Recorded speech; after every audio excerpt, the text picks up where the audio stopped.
নেতৃত্বে ওইসব অপকর্ম হয়েছে, ছাত্র শ্রমিক জনতার অভ্যুত্থানে তারা বিতাড়িত হয়েছে, তারা পলায়ন করেছে। যাদের মাধ্যমে অপকর্ম করা হয়েছে তাদের ব্যাপারে আমরা তদন্ত করে তাদের ব্যাপারে ব্যবস্থা নেওয়ার কথা বলেছি, এবং ওই ধরনের লোকরা যাতে আর নির্বাচনী প্রক্রিয়া না থাকে সেটা আমরা প্রস্তাব করেছি। কাজে আমরা বিশ্বাস করি যে, যেটা খান সাহেব বললেন আর কি, যে সরকার ক্ষমতা থাকতেছে তার নির্বাচনে বিজয়ী বা পরাজয়ের কোনো স্টেক নাই, কাজেই নিরপেক্ষভাবে কাজ করবে। আর যারা নির্বাচনী প্রক্রিয়ায় যুক্ত থাকবে তাদের মধ্যে যারা এই ধরনের অপকর্মের সঙ্গে আগে যুক্ত ছিল কিংবা যুক্ত হতে পারে তাদের ব্যাপারে কার্যকর ব্যবস্থা নিয়ে এমন লোকদেরকে নিযুক্ত করা যারা এই ধরনের অপকর্মে যুক্ত হবে না।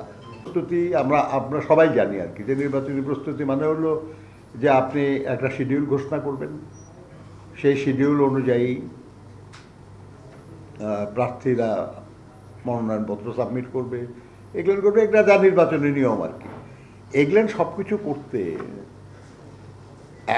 মানে এত বেশি সময় লাগার কথা না। এখন আপনি এই সংস্কার প্রস্তাবে যদি আপনি এমন নতুন কিছু নিয়ে আসেন যেগুলো মানুষের বুঝে উঠতে সময় লাগবে বা বোঝাইতে সময় লাগবে, তাহলে ভিন্ন কথা।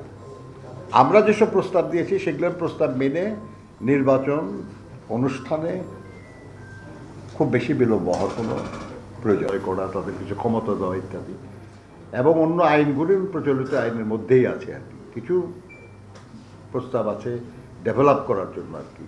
কাজে এটার জন্য অধিক সময়ের প্রশ্ন।